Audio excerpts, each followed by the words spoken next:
This is my review on part one of the hookup reunion. I really want to see Tri-State fight, only because obviously he seems like he's someone that can fight, but like sometimes it's misunderstood in regards to like people who look or appear to be like strong or muscular and they can't fight at all. They're just like meatheads in a sense. Not to offend him, but you know what I mean? Also, I can see Donna's getting annoyed with Pookie as well in regards to like her alluding certain stuff and stuff. And I get what he's trying to say. Like, he is cool, the LGBTQ community, and Joyce is like calm in regards to like they get along and stuff. But when it comes to Pookie, it's like I think because she's unintentionally trying to be messy, it just doesn't work in her favor, and people aren't trying to play those Mickey Mouse games anymore. I can't lie, anytime I see like Nola on my screen, I'm just thinking, why is she on the screen again? Like, I just get so tired of her. And then also, even outside of this part one, then we're gonna have probably part two and three of this reunion. We're gonna see her again on Deja Vu whenever that is. What was even confusing me more, they couldn't even add another couch to that back room that they were all talking in. Why is Levi hanging on to the side, hanging on by a thread to the edge of that chair or that couch, and then you have Moses standing there with his legs like twist up like a spaghetti, and then he's sweating in the corner as well. Someone get that man a chair. I also get where Don's coming from, but I think also because he's so annoyed with how Nola acted as well, he can't really articulate himself, and he's just like his like when your thoughts are just going a mile a minute in a sense, you can't really get your thoughts like, and all you keep saying is, "Oh, I'm just so annoyed, I'm just so annoyed." But how about you express why you're annoyed?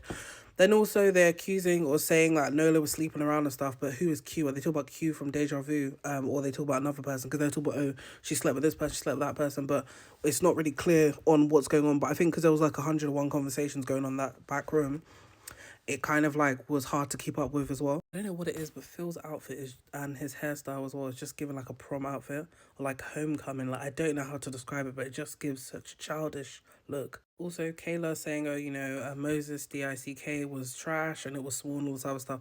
I just feel like I'm a bit 50-50 on this. I feel like some people always say stuff like this after they that like the person leaves like a bitter taste in their mouth in regards to like their interaction with them or just how they act afterwards.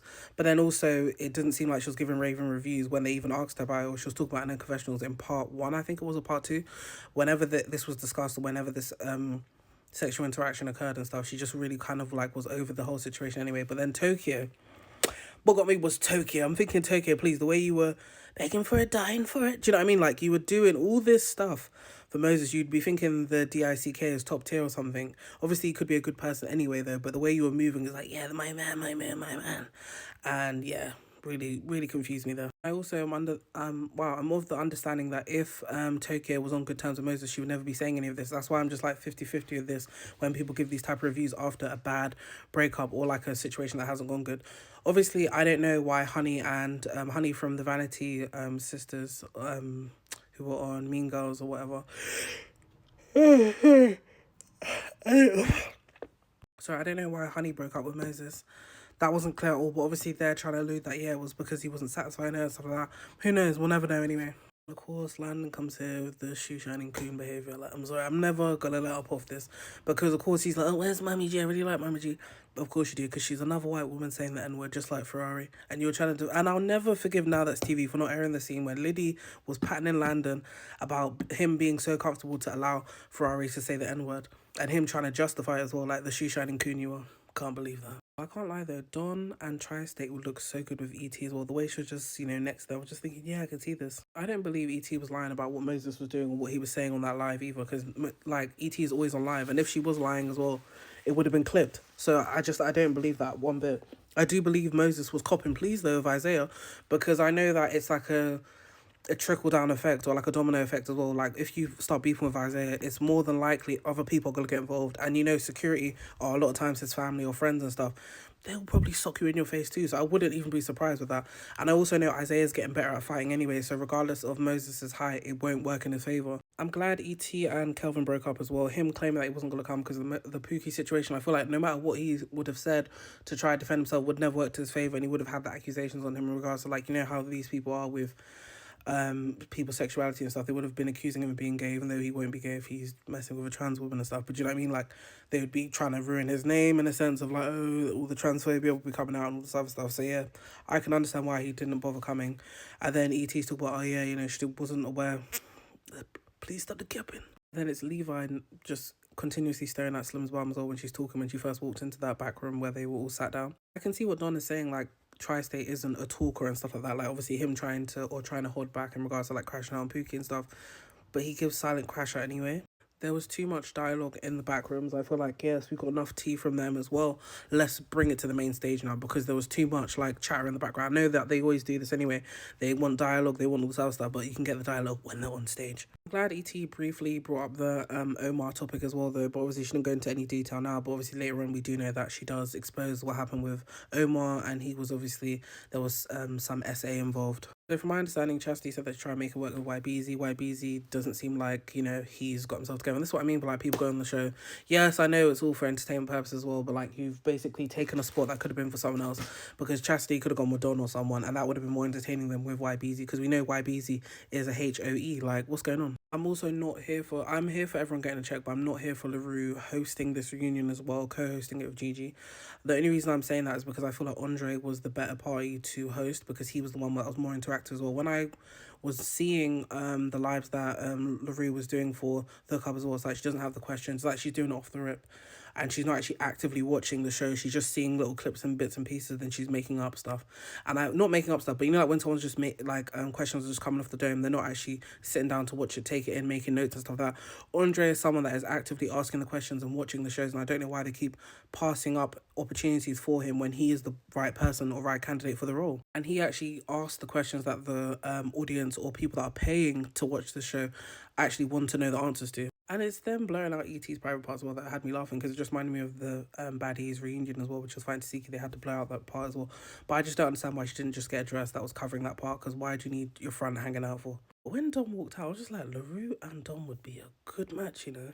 But obviously, allegedly, LaRue is fucking the boss man, Tila. You know why Moses came with Valley? Because he didn't want anyone to rip out his hair. That's why. Because he learned from, was it Phil and Trey Coolin, all these people that have dreads, or locks, sorry, ripping it out from the rooter to the tutor, and nobody has time for that. Then we have Nola again acting delusional, like she doesn't care about Levi. Why are you lying for to us and yourself as well? Well, I didn't get back.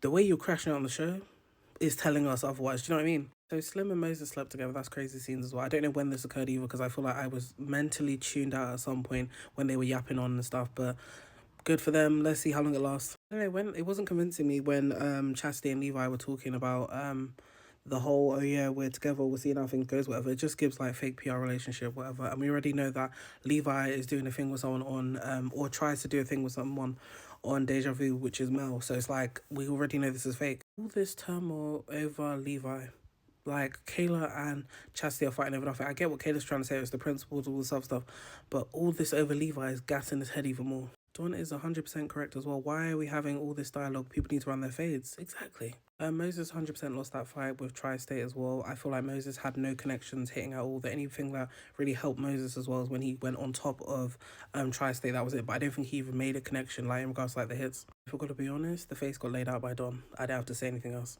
Landon got up on the mirror and tore him. Oh! Like when he did that jump punch, I was like, yeah.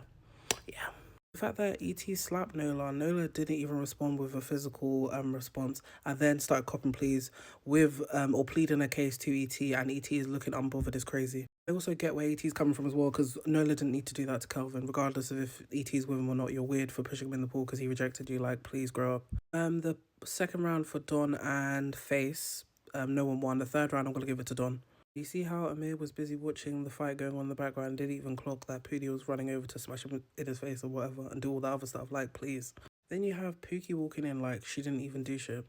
Like, girl, you started half of this drama that's on the stage right now. I'm glad that Pookie checked ET though about her behaviour, because she was extremely weird as well. But the only thing I don't agree with Pookie is the comment about ET's BBL, because I feel like now that ET's lost weight, it all like figures out, if that makes sense, like with her body. It's ET calling Pookie delusional. The voice or the noise is coming from inside the house, because ET was delusional with that situation with Kelvin. Whatever she wants to say, you were delusional because there was a lot going on that was right, what was happening right in front of your eyes as well. So let's stop. And then also the confessionals as well make it seem like you were aware of what Kelvin was doing. Tokyo won the fight with Slim. Tokyo tore.